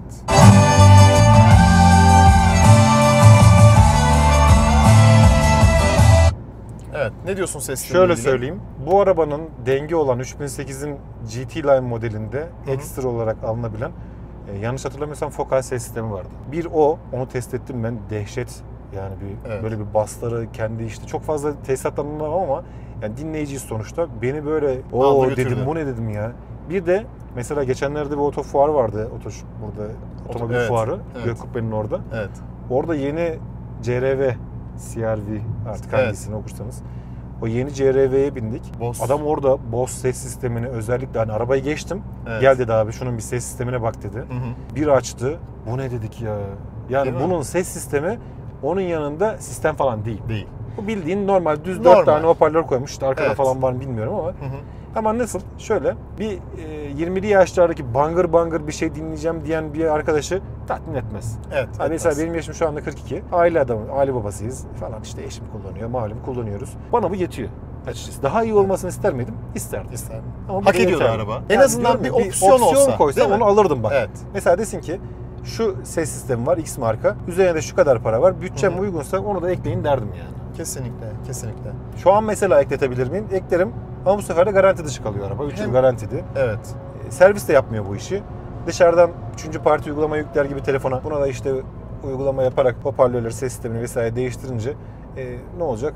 Şimdi garanti dışı bırakacak. Ne anlamı kaldı bu işin? Ne anlamı kaldı? Evet, kesinlikle katılıyorum. Bu arada çarpışma önleme sistemi var ve Evet. standart tüm donanımlarda o kendisi çok iyi. fren yapıyor. Şöyle ben ona bir ayrıntı vermek istiyorum. Tabii ki. Önce algılıyor. Hı hı. Bunu 3 kademeli olarak uzak, orta, yakın şeklinde mesafeyi kendin ayarlıyorsun Hı hı. araçla ilgili. Nerede beni ikaz etsin diye yani açıkçası. Hı hı, hı hı. Şimdi ilk anda algıladığında aradaki mesafe senin ayarına göre engel var dikkat et diyor. Hı hı. Sarı. Eğer o mesafe gittikçe yakınsa, daha doğrusu senin ayarladığından daha yakındaysa lütfen frenleyiniz diye kırmızı ikaz veriyor. hı. Allah var şimdi hiç başıma gelmedi ama eğer ki sen frenlemezsen senin yerine frenleme Fren yapıyor. Evet. İnşallah da başmış. Ben birkaç tane de testini izledim. Gerçekten kendisi duruyor. Hmm. Evet, evet. CarWow'da izledim. Evet. Kendisi duruyor. Gayet güzel. Şimdi hemen ölçümlerimizi yapalım. Tabii. Kabin sessiz dedik ama bakalım ne kadar sessiz. 90'la gidiyoruz. Evet. Devri nasıl görebilirim bu arada? O üstteki devir abi çubuk var ya. Ha, 2000 okuyamam ki küsür ben onu devir. abi. Evet. Bunun böyle Değiştirelim. bir şey yok. Göremiyorsun abi. Hep devir Aa, bu şekilde. Kadranlar var burada. Kadrına bastım. Bak abi sen dene. Yine de göremiyorum. Devri Aa, oraya çubuk şeklinde koymuş. Devir Hı hı. olayı bunun böyle. Ben de çok garipsedim ilk başta. İlginç. Bir manuel, daha doğrusu bir dijital bir görüntü falan 1000, şeklinde 2000, yok. ha 3000. Tamam. Evet. 1800 civarı. Şu an 90'da 1800 civarı abi. Kendi gitmesi nasıl? Çok güzel Çok güzel gidiyor. değil mi? Bak ben Valla mesela- güven veriyor abi şu anda. Ya abi bir şey var. Belli başlı bir dereceye kadar muhakkak kitabı olarak onların ölçümleri vardır da. Yani bayağı bildiğin böyle tatlı sert viraj diyeceğimiz dönemeçler diyelim. İşte Hı hı. kavşaklara giriş diyelim. Oralarda falan eğer şeritleri de algılayabiliyorsa bayağı güzel dönüyor yani. Bak. Şu Bu- an dönüyor. Bu bir şey değil. Tabii. İleride de İş yerinin ses önü açarsın. virajları var ya. Hı hı. Oralara falan giderken kendi duruyor yani. Döner. Döner. Ya birazcık tedirgin ediyor insanı. Evet. O ayrı. O ayrı tabii. Ama ne diyor abi kullanım kılavuzunda? Bunlar diyor sürüş destek asistanlarıdır diyor. Sizin Tabii. yerinizi tutmaz. Onlara %100 güvenmeyin. Kesinlikle. Yani bunu söyleyelim. Tam biz. otonom değil sonuçta Değil. yani. Evet. İnanmıyorum. Abi o ne ya? 51 desibel. İnanmıyorum. Normali ne? Yani normal kabul Abi edilebilecek değer 60 desibelle başladıklarımız oldu ya. ne? Ama yol da güzel. Hayır, ben sürekli burada yapıyorum. Öyle mi? Gerçekten. Evet, çok iyi bir ses yalıtımı var. Demiştim değil mi? Ya işte ben onu hissediyorum da ölçüm olarak Evet. onu olarak da gerçekten şu an var ya en sessiz araçta olabiliriz. Ben hemen ölçümlerimi yapayım, ondan sonra bunun Tabii, üzerine tabii. konuşalım. 90 1800 devir, 7. vites 51 desibel. 100 8. vites 1500 devir 52 desibel. 110 1800 devir 54 desibel. 120 2000 devir 56 desibel. Biraz rüzgar var. Hani bak hiç rüzgar yok değil ama çok sessiz. Bu normali mi bu? Ya da daha doğrusu şöyle söyleyeyim. Bu ne kadar normalin altında mı üstünde mi? Nasıl yani? Çok sessiz. Yani şöyle söyleyeyim. 90'a 60 desibelle başladığımız testler oldu. Ya tabii bunu ölçüm yapmadan da anlamak gerçekten mümkün değil. Bu ölçümü yapan da tek YouTube kanalı şu anda benim. Ha, Evet. Tebrik ediyorum o zaman seni. Teşekkür ederim. Çok sağ olasın. Araba sessiz. Yalıtımı da iyi. Ben memnunum açıkçası bu konuda. Gerçekten. Ya benim Honda'da mesela O Honda deme. şimdi Benim araba çok Mazda da güzeldi. öyle. Yani çok güzel arabaydı. Ben arabama yani eski arabamı kesinlikle şey yapamam. Hakkını yemem ama yalıtımı zayıftı işte. Evet. Yalıtımına Japonlar mı önem vermiyor? Arabamı o şekilde geneli böyle bilemedim ki. Öyle. Japon arabalarında bunu ne yazık ki görüyoruz. Toyota grubunda da öyle. Honda'da da öyle. Mazda'da da öyle. Benim aracım da öyle açıkçası. Evet, şimdi 120'leyiz. Gidiyoruz. Güzel viraj alıyor. Direksiyonu tut dedi. Tutmayacağım. Bakalım ne olacak. Yakınım sadece. Evet. İkaz verdi. Ortalamaya devam ediyor. Gayet güzel. Emniyetli, herhangi bir sıkıntı yok. Sinyallerim arttı. Şu an devreden çıktı otomatik sürüş. Öyle mi? Bak Direksiyon sağa doğru. tutuyor. Evet. Şu Artık an ben diyor artık kontrolü aldım, sana verdim.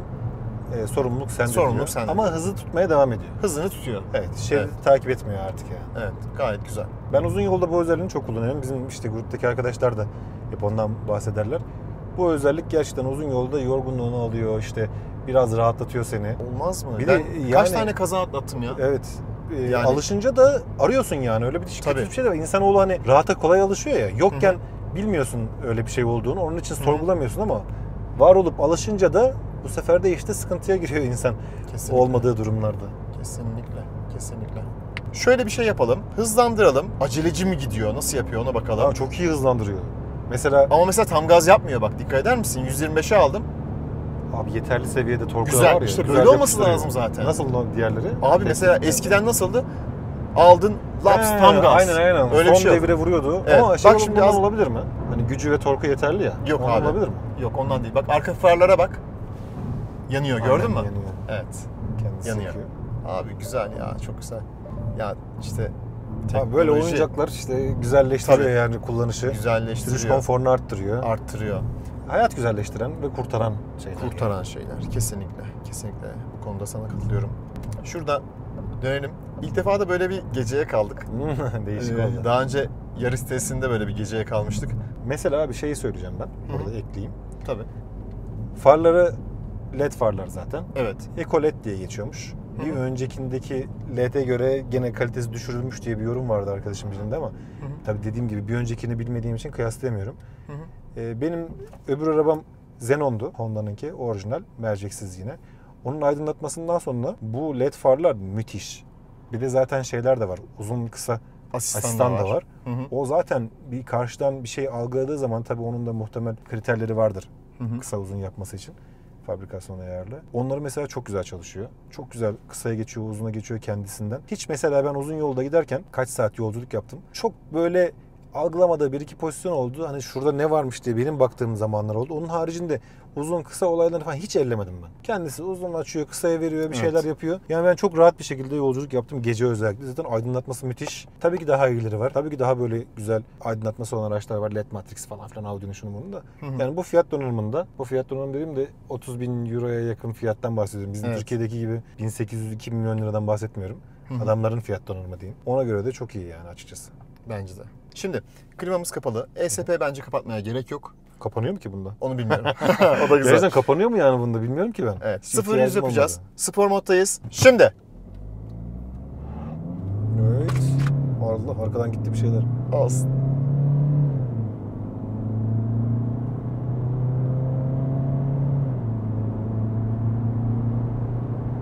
Fabrika verisinden bayağı uzun olmuş. 13.39. Eğim düzeltmesi çok hafiften yapmış. 13.37. Dörtleri kapatacağım. Uzak. Çok uzak. Niye öyle? Yani insan şuraya koyar mesela en yakın olması Değil mi? gereken yeri sesin yanına koy mesela. Sağ tarafa koymuş. Böyle diyorum ya işte ara bul falan dörtlüye ihtiyacın varsa bir saçma olmuş oraya koyması. Evet. Uzun farlarımız bu arada yandı. Evet direkt yaktım bak abi. Çok da Evet. güzel aydınlatıyor. Gerçekten güzel. Evet. Hele bir de onu o Antalya yolunda aydınlatması olmayan Oo. Bak gördün kapattı Geldi. kendisi direkt. Evet. Çok Bir güzel. tane video Açtı, var abi. kapattı, evet. İlk kez böyle uzun kısa asistan olan bir aracın kullanan elemanların bir videosu var gördün mü? Yok. Açıyor, kapatıyor, oley falan yapıyor. Evet. Oley! Aynen. Çok güzel. Bak burada da bir eleştiri yapayım. Evet abi. Benim aracım 2018. Uzuna geçerken yavaş yavaş geçiyor. LED mi peki senin LED. ileride? Evet, yavaş yavaş geçiyor. Peki yavaş geçmesi mi iyi? Yavaş Böyle geçmesi daha iyi. Şak diye açması mı? Şak diye açması iyi değil. Neden biliyor musun? Neden? Gözü yoruyor. Bir gün benim aracımda da bunu bir bakalım. Olabilir abi aynen. Mesela soldan yani bir araba geldiği zaman sağ tarafı aydınlık bırakıyor, sol tarafı kapatıyor. Bunda direkt aşağı iniyor değil mi? O Aynen, şekilde. direkt kapatıyor. Aynen. Kısaya geçiriyor. Aynen. Normalde buralarda biz viraj testi yapıyoruz. Şöyle tırmanma şerindeyiz. Allah! Allah! Evet. Ben şöyle sadece evet, zaten konfor odaklı. Arabanın önü arkası farklı oynuyor. Yani bu araba aynı arabası. Sportif kullanım için değil, Değil, bence. değil abi değil. Ha, Değil. kullanır mısın? Kullanırsan da seni üzmez çok fazla. Ama özellikle de bu şekilde kullanma diyor yani adam. Kesinlikle. Mantalitesi kesinlikle. gereği. Kesinlikle. O yaptığın hareketleri falan daha hiç yapmadım ben ya. Ya. Bir senedir kullanıyorum. Yapmam da zaten. Abi. Değerini bile. Aynen. Çok teşekkür ederim. Çok sağ olasın. Frenle ilgili hususu şöyle yüksek hızda yapmadan düşük hızda hafiften de böyle bir bayır yukarı bir deneyelim. El frenimiz. Hayır, Abi çektim. Arkayı sadece tuttu. Çektim. Ops, o ne yaptı öyle? Evet. Durdurdu. Bak bu bir özellik. Evet. Bak, denemediğim bir şey bu da. Evet. Bu abi şöyle her videoda Mesela aynı şey şeyi var mı söylüyorum. abi? 4 teker aynı anda frenleme uygulayıp da Tabii 4 yapıyor değil tekere mi? yapıyor Arkaları şu anda. yapmıyor sadece. Yani. Hayır, hayır. Yani yoksa hani salar gider arkaya. Hissetmişsindir zaten. Eğer arkalara sadece yapmış olsaydı arabanın arkası böyle pusardı. Evet, biz öne doğru Öne doğru gelip gittik. yapıştırdı. Evet, gayet güzel. Ben... Frenlemesi iyi. Güzel. Ben frenlemesinden memnunum. Kazadan hatta kurtardı beni. Hı. Sağ olsun ben solda dururken sağımdaki şöyle bir önümden U çekmeye çalıştı bir ay önce. Orada yani gayet güzel bir frenlemeyle benim kaza yapmamı engelledi. Frenlerinden memnunum yani. Yani geçmiş olsun diyeyim. Fren çok önemli bir Evet, araçta. aynen. Yakıttan biraz bahsedelim. Evet, Ne evet. yaktın? Senin ve söyleyeceğin değerler bizim için çok önemli. Tamam. Şimdi abi karma tüketimde yaklaşık 6,5 litre civarında yakıt tüketiyor. Karma tüketimden kastımız malum iş yeriyle gidip geldiğimiz yol. Biraz 30 kilometre. Bunun şehir içinde kullanımı vesaire. Bu karma tüketim 6,5 civarında yakıyor. Isparta'nın şehir içisi gerçekten şehir içi. Mesela bir Evet. İstanbul trafiği gibi değil ama mesafeler kısa olduğu için zaten ortalama hızımız 22. Oradan görüyorsun. Evet. Bu zaten çok dur kalklı, çok yavaş hareket ettiğini gösteriyor aracın. Bu şekildeki sıkışık trafikte en fazla ben 7,5 ile 7,7 arasını gördüm. Daha üstü hiç görmedim. Uzun yoldaki de demek zaten yük demek. Malum Tabii. bagaj dolu, işte insanlar var içinde. Genelde de 3 ya da 4 kişi oluyoruz arabanın içerisinde. Bu şekildeki kullanım karakteristiği, ben şimdi açık konuşayım, 110'u 120'yi çok geçen bir adam değilim. Basmam. Altına da düşmüyorum. Ama işte %120 bandında gidiyorum. Bağlıyorum işte cruise kontrole, otomatiğe vesaire. Kendisi gayet güzel bir şekilde gidiyor. Bu kullanım karakteristiğiyle de en düşük gördüğüm 4,8, en fazla gördüğümde 5,5-5,7. Yani ortalamamız 5 litre desek yeridir. Bunun üzerine çıkmıyor yani. Ama bu şartlarda kullanırsan. Şimdi adam 160 gidiyor. Bu araba neden 6-7 litre yaktı diyor. Yani yaksın biraz da. Yakar İnsaf. tabii ki yani tabii ki. Evet 0-100'ü 13 saniye. Arkadaşlar yine yorum yazsınlar lütfen. 13 saniyede bir araba çıkar mı? Abi, ara hızlanması güzel bak. Evet. Şöyle hemen göstereyim. Dokunduğun anda turbo devreye Gidiyor giriyor abi. diyelim. Alıyor götürüyor yani. Gidiyor araba yani. Ama mesela o kalkışta ilk birinci vites Şöyle. sanki biraz ölü gibiydi. Evet şöyle 3008'de de bunu yaşadık.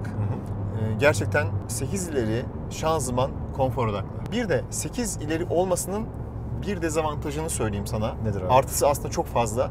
0-100 hızlanması biraz daha yavaş oluyor. Neden biliyor musun? Neden? Daha fazla vites değiştiriyor. İster istemez Evet. yani. Orada mesela ben şunu fark ettim, hissettim kendi arabamda. Birinci viteste mesela kaldı, ağır kaldı. Ağır orada. kaldı. Mesela deviri çevirene kadar zaten zaman gidiyor. Hı. Sonrasında mesela hızlandı ikinci viteste, üçüncü viteste ama işte o 2-3 saniyeyi orada mesela yedi yani. 7. Ya bu çok önemli mi? Benim için Değil. değil açık konuşmak. Önemli gerekirse. olan şanzımandan hani tekrar konuşalım. Evet. Şanzımanın konfor odaklı olması. Kusursuz değil ama gayet de güzel yani. Değil mi? Evet. Mesela benim önceki aracımdaki de 5'leri tork konvertörlü. Bu da tork konvertörlü. Tork konversiyonu. Tam evet. otomatik Hı hı. bir araçtı. Onda da mesela birden 2'ye geçerken torklu kalkışta, yani biraz önce yaptığım gibi 0-100 kadar olmasa da seri kalktığımda birden 2'ye geçerken hissettiriyordu biraz. 3, 4, 5 onlarda mesela hiç hissetmiyordum. Bunda da kalkış esnasında ya da işte torklu seri hızlanmak istediğim zamanlarda 2 ile 3, 3 ile 4 arasında biraz hissettiriyor. Yalan konuşmaya gerek yok. Onun haricinde normal kullanımda böyle şıkır şıkır almış başını gidiyor yani. Vites istediği gibi geziyor, geçiyor kendi kendine. Hiç takip bile etmiyorum yani ne yapmış ne etmiş. Onun için de zaten pedal shiftlere de çok ihtiyacım kalmıyor. Evet. İşte senin kullandığın gibi kullanmadığım zamanlarda normalde. Pedal shiftlerle ilgili bir eleştirim şu olacak. Tabii ben ilk kullanıcı olarak söylüyorum bunu. Şuradan 2-3 defa oldu. Hız sabitleme ile pedal shift karıştı. Evet ama o aracın yabancısı olduğu için. Yabancısı olduğum Ben için. mesela şu an 10.000 kilometre kullanıyorum arabayı. İlk başlarda dediğini ben de yaşıyordum. Şu anda yerler hep belli olduğu için, hafıza ettiği için elde malum. Tabii. Direkt oraya gidiyor yani. O zaman toparlayalım videomuzu. Ben müsaadenle bir şey Tabii daha ki. söylemek istiyorum. AdBlue muhabbeti. Hah, AdBlue. Evet, Onu konuşmuştuk. unuttuk. Evet. Onu da Yani konuşalım. bu dizel araçlarda dediğim gibi benim daha önce dizel arabam olmamıştı. AdBlue nedir bilmiyordum. Sadece benzinliklerde görüyordum yani onu. Şimdi burada mesela çok sıkıntı yaratıyorlar. Arabanın ikaz olarak geliyor işte 2400 kilometre sayacı var. Zaten Şurada onu gösterirsin. Çek göstereyim. tuşuna bastığında. Çeke bastığım zaman bakım 4100 kilometre, AdBlue 2400 kilometre diyor. Gidebilir. 2400 kilometrenin daha fazla mesafede şu anda bunu kullanabilirsin diyor. Zaten o 2400 bir şey gibi düşün abi. Hani seviye. Maksimum mu? Yok, seviye. O AdBlue'nun harcandıkça, kullanıldıkça, tüketildikçe 2400'e kadar seni herhangi bir şekilde uyarmıyor. 2400 limitine geldiğinde, kilometre limitine geldiğinde artık diyor ki 2400 kilometre sonrasında aşağıya doğru gidiyor sayaç. Araç kullanılamaz diyor. AdBlue'yu doldur diyor. Şimdi bu uyarı geldiğinde benzinlikten 10 litrelik bir bidon şeklinde, mümkünse zaten özellikle uyarıyorlar bunu, ya da servisten. Evet. Bizim burada servis yok. Mecbur Shell'den aldım ben. 10 litrelik kapalı kutu, mümkünse yeni tarihli ve güneş görmemiş. Özellikle mesela bunlara dikkat edip 10 litreyi direkt tek seferde doldurduktan sonra araç bir kendini yeniliyor, ikazlarını siliyor vesaire. Sonra tekrardan bir kaç bin kilometre, ben onu bir kere doldurdum daha şu ana kadar bak. Arabanın 5000 civarında bir geldi. Şimdi 10.000 küsüre geldi. Herhalde yaklaşır. Bir kere AdBlue takviyesi yaptım. Ondan sonra hiçbir sıkıntı yok. Ama bunu bazıları çok büyütüyor. AdBlue problemi bilmem ne. Bu şartları sağlamayan bozuk, ondan sonra pompadan doldurulan AdBlue'lar var ya, kamyoncuların falan koydu. Onlar büyük ihtimalle işte teknik verileri, teknik yeterlilikleri sağlamayan ürünler. Bir de ucuz malum biraz daha. Evet. Şimdi standart Shell'den aldığımız bir 10 litre AdBlue ben 500 almıştım. Şimdi geçen baktım 600'e çıkmış. Herhalde o biraz fazla geliyor. Yarı yarıya olan o pompadan dolduruyorlar. Otomatik olarak da işte aracın bu sistemi biraz hassas. Evet. Yani çoğu kişi hatta garantisi bitenler o sistemi iptal ettiriyorlar falan böyle. Garantideyken öyle bir şey yapma şansın yok. Bundan dolayı işte sıkıntı yaşıyorlar falan. Bunlara uyarlarsa hiçbir sıkıntı olmadığını düşünüyoruz. Bizim Serkan abide de var malum bu araba. Adam kaç 100 küsür bin kilometreye geldi. O da sıfır almıştı. Hiçbir problem yaşamadım diyor. Bu şartlara uygun bir şekilde Yeter ki dolum dikkat et. yapıp kullandığın sürece. Evet. Senden bir şey rica edeceğim. Tabii. Doğan'ın farklarını ben şuraya yazmıştım. Doğan'ın 2 tane Doğan'ımız var. Birisi Shine, diğerisi Shine Bolt. Shine Bolt. Şerit konumlandırma, Şerit Shine Bolt, evet. Shine'da yok demişsin. Evet, Shine'da yok. Şerit konumlandırma az önce yaptığımız bizim. Mesela aynalar, Evet. hafızalı aynalar. Hafızalı. Geri vitesi aldığımızda aşağıya indiriyor. Çok güzel. Evet. Onları park ederken kaldırma vesaire sürtmemek için direkt geri vitesi aldığımızda 2 aynayı birden. Volkswagen VAK grubu diye söyleniyor onu da. Evet. O VAK grubunun araçlarında Sadece sağı alır. sadece sağı alıyormuş herhalde. Bunda mesela 2 aynayı da indiriyor aşağı. O park ederken gerçekten kolaylık sağlıyor. Sürtmüyorsun yani. Dikkat edersen sürtmüyorsun. Tabii. O güzel. Benim hoşuma gitmişti. Hafızalı yan ayna demişsiniz. Lapa deri koltuk demiştik. Sürücü koltuğu evet hafızalı. Masajlı ön koltuklar ikisi de. Navigasyon donanımından bahsettik. Çevre görüş sistemi dediğin 360'tan mı bahsediyorsun? Yani hem önde hem arkada kamera var. kameralar. Shine'da sadece arkada kamera var. Evet. Shine Bolt'ta hem önde hem arkada kamera var. Aynen. 19 inç jantları söylemişsin zaten. Evet. Shine'da 18 inç, Evet. Shine Bolt'ta 19 inç. Aynen. Başka Onun da haricinde zaten başka ekstra bir fark yok. Farkımız yok. Silecekleri çalıştırdık. Gayet güzel çalışıyor. Camı güzel bir şekilde temizliyor. Fakat bir tasarım hatası var. Sol tarafa çok fazla su geldi. Evet. Değil mi? Tasarım hatası bize göre. Belki de bilerek yaptılar onu. Evet. Yağmurlu havalarda sol tarafta daha fazla su birikmesine sebep oluyor. Ama sağ tarafta Sağ herhangi bir tarafta sıkıntı hiçbir şey yok. Zaten Evet. bu tarafa doğru ittiriyor. 3008'de bu vardı. Onu da ekleyeyim. Evet, onu bahsetmemiştim 3008 videosunda ama. Tasarlayan arkadaş Evet, aynı arkadaş. yani şurada bu çıtada aslında o suyu böyle yukarıya götürecek bir çıkıntının, bir şeyin olması gerekiyor. Mesela su dediğinde yağmur yağdı diyelim. Örnek veriyorum. Arabanın üstü ıslak. Sen kapıyı açtığında şu oluklarda biriken su lop üzerine ya da zemine geliyor. Orada da mesela öyle bir tasarım hatası var. Evet. Saçmalamışlar. Yani bir iki ufak tefek şeyi var. Var. Sıkıntıları var yani. Yani Dört onlar dörtlük abi bir araç değil. Değil. İşte bunları ben bilemezdim. Evet. Senin katkıların çok faydalı oldu. Çok teşekkür Mesela ederim. bazı arkadaşlarda bu problem yaşandı. Şimdi bu cam tavanda açılabilir bir cam tavan. Malum bunun bir su giderleri var. 2 önde, 2 arkada. Bu öndeki su giderlerinin tıkalı olması durumunda su bildiğin bu tarafa böyle geliyor. Allah Allah. Hatta bir 3008 videosu vardı. Şu işte Aşağı ışıklandırmanın iniyor. olduğu yerden böyle bildiğin komple foşur foşur su akıyordu. Benim de mesela başıma geldi. Bir tasarımla ilgili ya da montajla ilgili bir sıkıntı vardı. Benim de mesela bu bölgeye su gelmişti. Sonra servis halletmişti sağ olsun. Yardımcı olmuşlardı Merve Hanım. Teşekkür ederim tekrardan orada size. Öyle mesela birkaç ufak tefek bir problemi olmadı değil yani. Masaj durdu bak mesela benim şu anda. İşte dediğim gibi periyot böyle yapıyor. Rahatlatıyor yani. Arada sürekli yapmıyor. Dedim ben hatta ilk başta bir sıkıntım var acaba falan demiştim. Tabii manuelde yazıyor yani kullanım kılavuzunda. Adam orada diyor zaten işte şu kadar süre çalışır, biraz mola verir, şu kadar çalışır falan diyor. Bakımları 15.000 kilometrede bir ya evet. da bir yılda bir. Çok böyle şey değil. Sıkıntı değil. Şöyle hemen toparlayayım. Tam bir aile arabası. Evet. Bagaj hacmi güzel. Evet. Çok iyi yani kullanışlı. Kullanım olarak, tarz olarak baktığınız zaman aile arabasında diyelim olduğunuzu hatırlatıyor. Her şeyle bunu hatırlatıyor. Direksiyonuyla hatırlatıyor, freniyle hatırlatıyor. Güvenli, Evet. onu da söyleyeyim. Güvenli bir araç kesinlikle. Bak mesela hemen şöyle göstereyim. Muhtemelen farı çıkıyor. aydınlattı Sis farı orayı. otomatik olarak aydınlattı. Kamera otomatik olarak açılmıyor mu burada abi? Yok. Mesela açılması lazım aslında. Bunu ben anlamadım açık konuşmak gerekirse. Evet. Gerek de var mı düşünüyorum. Mesela ben şunu isterdim. Tamam bu bir offroad aracı değil. Ön kamera var. Ön kamerayı aktif edebilmek isterdim mesela İsterdim. giderken evet, yani. Evet, ben onu... Niye yok yani? Şimdi yaklaşacağım park ederken park sensörü ekrandan seni uyarıyor. Ya ben görüntülü olarak da görmek istiyorum mesela. Ya da bir tuş olsun mesela. Evet, Ona kamera bastığın tuşu zaman tak hemen menüde. geçsin. Evet. O mesela bir eksiklik Evet, bence. bazı eksikleri var. Genel anlamda baktığımızda güvenli bir araçtasınız, konforlu bir araçtasınız ve bence bu aracın en önemli özelliği, beni böyle wow dedirten özelliği sessizliği oldu. Vallahi sessiz değil. Gerçekten şu ana kadar yapmış olduğum en sessiz Evet. araç. Keşke biraz daha sessiz olsaydı diyorum. Tamam mı? Niçin? Niçin? Çünkü hoparlörler için. Ses sisteminde de biraz daha sessiz olsun isterdim. Onu da büyük ihtimalle sonraki kasada halledecekler yani. Sonraki kasada muhtemelen olacak. Sen de yorumlarını yap, ondan sonra videomuzu bitirelim. Bence dediğin gibi abi dediklerinin hepsine katılmakla beraber yakıt tüketimi olarak bu cüssede, bu ağırlıkta bir SUV araçtan beklenmeyecek şekilde az yakıyor. Galiba 3008'den de az yakıyor. Aynı grubun arabası olmasına rağmen. Gerçi o biraz da sportif ama yakıt tüketimi, konforu, ondan sonra güvenli. Yani seni güvende hissettiriyor aracı kullanırken.